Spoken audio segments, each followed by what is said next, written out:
کو حرام سمجھ کر اس پر عمل کرتا ہو، قیامت کے دن وہ اپنے خاندان کے ایسے 10 لوگوں کی سفارش کر کے جنت لے جائے گا جن پر دوزخ میں جانا واجب ہو گیا تھا، اپنے خاندان کے ایسے 10 افراد کو لے جانے کی اسے اجازت دی جائے گی۔ اور مجھے آج مصلی پر محراب پر قرآن پاک کا دور سناتے ہوئے 23 سال گزر گئے۔ الحمدللہ یہ 23واں سال ہے میرا تراویح کا قرآن پاک، اور میرے خیال سے ہاشمی مسجد میں نے 6 سال سنایا ہے، یہ 6واں سال تھا مختلف مقامات پر۔ لیکن کبھی یہ موٹے قرآن کو، اتنا ضخیم قرآن اٹھا کر کے ہم دیکھتے ہیں تو یقین نہیں ہوتا کہ یہ پورا کا پورا سینے میں آیا کیسے، یہ محفوظ کیسے ہے۔ اور جب بندہ پڑھنے لگتا ہے حافظ قرآن، حقیقت میں بتاؤں، میں اپنی بات بتا رہا ہوں، باقی دوسرے حفاظ اکرام وہ بہتر جانتے ہیں، ہماری محنت سے کچھ نہیں ہوتا۔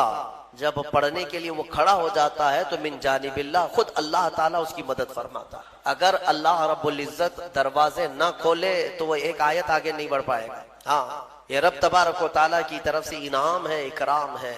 میرے عزیزو، یہ قرآن یاد کرنے کے لیے جب بچے بھی کوشش کرتے ہیں تو 5 سال کے بچے بھی حافظ قرآن بنے، دنیا میں ریکارڈ ہے۔ اور آپ کو پتہ ہے حضرت سیدنا مخدوم جہانگیر اشرف سمنانی رحمۃ اللہ تعالی علیہ 7 سال کی عمر میں قرات سبع یعنی 7 قراتوں کے ساتھ حافظ قرآن ہو چکے تھے۔ وہ بڑے بڑے علماء بھی نہیں آج 7 قرات جانتے ہیں۔ 7 قراتیں ہیں قرآن پاک کی، سب میں الگ الگ انداز ہے پڑھنے کے، اور وہ ایک عربی لینگویج جاننے والا، نحو اور صرف اور ان تمام امور کو جاننے والا یہ قرات سبع بہتر سمجھ سکتا ہے، عام لوگوں کے سمجھ میں نہیں آئے گی یہ چیزیں۔ وہ 7 سال کی عمر میں 7 قراتوں کے ساتھ حافظ۔ میرے عزیزو، یہ قرآن آج بھی معجزہ ہے، سینوں میں یوں ہی نہیں آتا۔ بڑا ذہین بھی ہو اور رب تبارک و تعالیٰ کی مرضی نہ ہو تو اس کے سینے میں ایک پارہ بھی نہیں آتا۔ اور کبھی ہم نے دیکھا ہے بڑا کند ذہن ہے، کچھ آتا نہیں ہے، اسکول میں 0 تھا لیکن قرآن حفظ کرنے پر لگا تو پورا حافظ قرآن بنا ہے۔ ایسے بھی میں جانتا ہوں جن کو 2+2 معلوم نہیں ہے لیکن حافظ قرآن ہو جاتا۔ یعنی اس قدر دیہات سے آئے ہوئے بچے تھے جن کو کچھ نہیں معلوم تھا لیکن قرآن پورا یاد تھا۔ یہ معجزہ ہے قرآن کا۔ اعلیٰ حضرت امام احمد رضا خان فاضل بریلوی رضی اللہ تعالیٰ عالم تھے، بڑے مفتی تھے۔ آپ اندازہ کریں 14 سال کی عمر میں وہ مفتی بن چکے تھے، 13 سال کچھ مہینے۔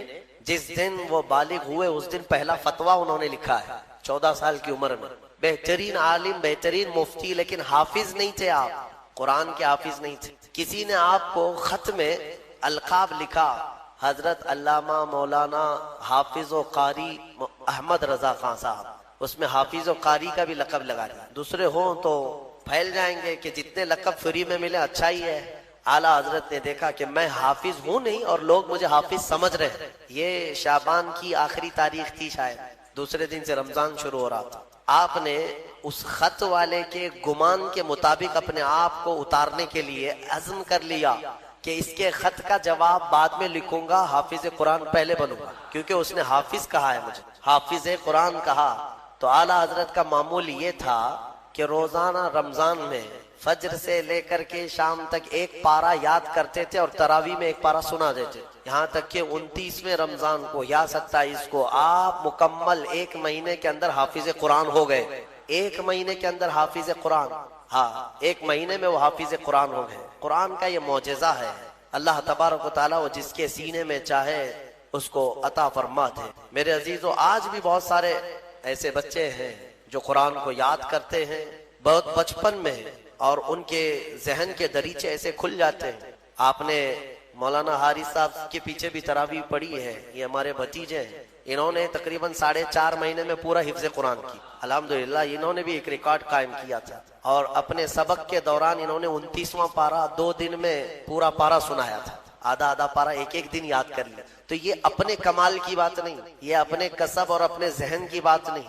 رب تبارک و تعالیٰ کی عطا اور فضل۔ امام اعظم ابو حنیفہ کے ایک شاگرد ہیں امام محمد، یہ چھوٹی عمر میں امام اعظم کے پاس پڑھنے کے لیے آئے، داڑھی نہیں تھی، چھوٹے تھے۔ تو امام اعظم ابو حنیفہ رحمۃ اللہ علیہ کے پاس بڑے بڑے ان کے جو شاگرد تھے، علماء تھے، محدثین بیٹھتے تھے، اس میں ایک چھوٹی عمر کا لڑکا آیا ہے۔ تو امام اعظم نے ان کو ٹال دیا کہ جاؤ بعد، لیکن شوق اتنا تھا امام محمد کا کہ وہ ہٹنے کو تیار نہیں۔ امام اعظم ابو حنیفہ نے ان کو ٹالنے کے لیے کہا کہ بیٹا میں انہی کو پڑھاتا ہوں جو حافظ قرآن ہوتے ہیں، تم حافظ ہو؟ کہا حافظ تو نہیں، حافظ بننے میں 2-3 سال لگ جائیں گے، جب تک تھوڑا سا جوانی آ جائے گی پھر سمجھ لے گا۔ کہا جاؤ حفظ کر کے آؤ۔ وہ گئے، 8 دن کے بعد پھر آئے امام اعظم کے پاس، کہا کہ حضور مجھے شاگردی میں لے لیجئے۔ کہا میں تم کو پچھلے ہفتے بھیجا تھا حافظ بن کر کے آنا، انہوں نے کہا میں پورا حافظ بن کر کے آیا ہوں 8 دن کے اندر۔ میرے عزیزو، یہ اللہ تبارک و تعالیٰ کی طرف سے انعام ہے، اور میرے آقا صلی اللہ تعالیٰ علیہ وسلم کا زندہ معجزہ ہے۔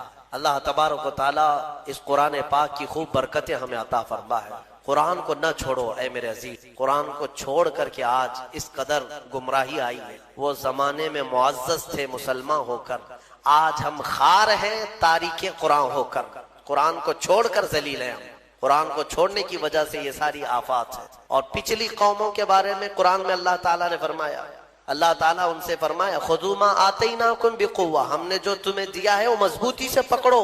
یعنی یہودیوں کو تورات دی گئی تھی، بنی اسرائیل کو زبور دی گئی تھی، اور ہر ایک امت کو یہ کہا گیا ہے کہ مضبوطی سے یہ کتاب تھامے رہو۔ جو اللہ کی کتاب اتری ہے یہ صرف اور صرف جھاڑ پھونک کے لیے نہیں ہے، یہ تمہاری پوری زندگی کا دستور آیا ہے۔ ہاں کل کیا ہونے والا ہے یہ قرآن میں پڑھو، یہ بے خبر نجومی تمہیں کیا بتائیں گے؟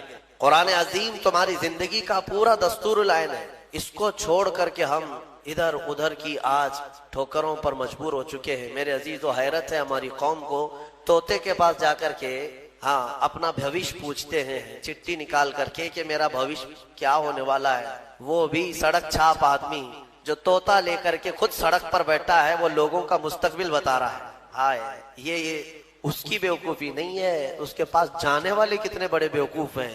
مستقبل تمہارا بتا رہا ہے اور خود جو ہے سڑک چھاپ بنا ہوا ہے۔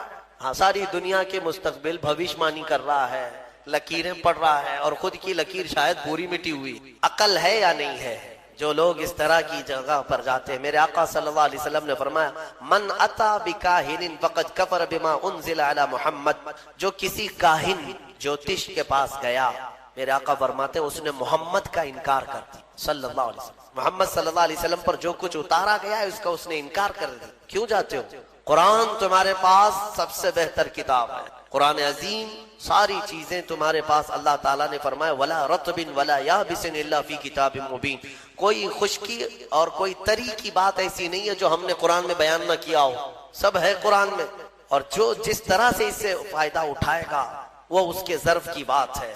میرے عزیزو، کم سے کم آج اتنا تو کرو کہ تلاوت تو کثرت سے شروع کر دو۔ حدیث میں ملتا ہے کہ اگر لوگ آتے ہیں ہمارے پاس وظیفے، اس کا وظیفہ، بچے پیدا نہیں ہو رہے اس کا وظیفہ چاہیے، روزی میں برکت اس کا وظیفہ چاہیے، ہاں بہت سارے ٹینشن ہیں، وسوسے آتے ہیں اس کا وظیفہ چاہیے، بیماری نہ آئے اس کا وظیفہ چاہیے۔ وظیفے اس پر انہی سب کے چکروں میں پڑے ہوئے۔ حالانکہ حدیث میں ہے کہ قرآن کی تلاوت تمہیں سارے ذکر سے بے نیاز کر دے۔ اگر قرآن کی تلاوت میں کوئی بندہ مصروف ہے، اس کے بارے میں فرمایا کہ اگر اس کو دعا کرنے کا وقت نہیں ملا، دعا کرنے کا وقت نہیں ملا اور وہ قرآن کی تلاوت میں مصروف ہے، تو فرمایا کہ مولا تعالیٰ اس کو سارے لوگوں کی دعا کے برابر عطا فرمائے۔ وہ بندہ رحمان کا کلام پڑھ رہا ہے، دعا کرنے کا اگر اسے وقت نہ ملا تو بھی مولا اس سے راضی ہے۔ میرے عزیزو، قرآن پڑھنے کے آداب میں بھی آج میں دیکھتا ہوں تو لوگوں کو کھجلی ہونے لگی، ادھر ادھر پینچیاں بدلنے لگے۔ قرآن پاک پڑھتے وقت تمہارے اندر رقت طاری ہو تو سمجھ لینا ایمان بھر گیا ہے۔ قرآن کی یہ صفت بتائی گئی وَإِذَا تُلِيَتْ عَلَيْهِمْ آيَاتُهُ زَادَتْهُمْ ایمانا۔ یہ کون لوگ ہیں جو اللہ تبارک و تعالیٰ کے پرہیزگار بندے کون ہوتے ہیں؟ ان کے بارے میں اللہ فرما رہا ہے کہ جب ان کے پاس قرآن کی آیتیں تلاوت کی جاتی ہیں تو ان کا ایمان بڑھ جاتا ہے۔ وَجِلَتْ قُلُوبُهُمْ، ان کا دل ہلنے لگتا ہے شوق سے۔ اللہ کی بارگاہ میں حضرت امام اعظم ابو حنیفہ رحمۃ اللہ تعالیٰ علیہ مغرب کی نماز کے لیے حاضر ہوئے، صرف قاری قرآن نے اذا زلزلت الارض زلزالہا یہ سورہ پڑھی، اتنا رونے لگ گئے، اتنا رونے لگ گئے۔ اس میں قیامت کا ذکر ہے کہ یاد کرو کس چیز کو؟ جب زمین ہلا دی جائے گی، وَأَخْرَجَتِ الْأَرْضُ أَثْقَالَهَا، اور زمین کے اندر کی ساری بوجھل چیزیں نکال دی جائیں گی باہر، زمین سب اگل دے گی۔ اور سورہ قاریعہ میں اللہ نے فرمایا یوم یکون الناس کالفراش،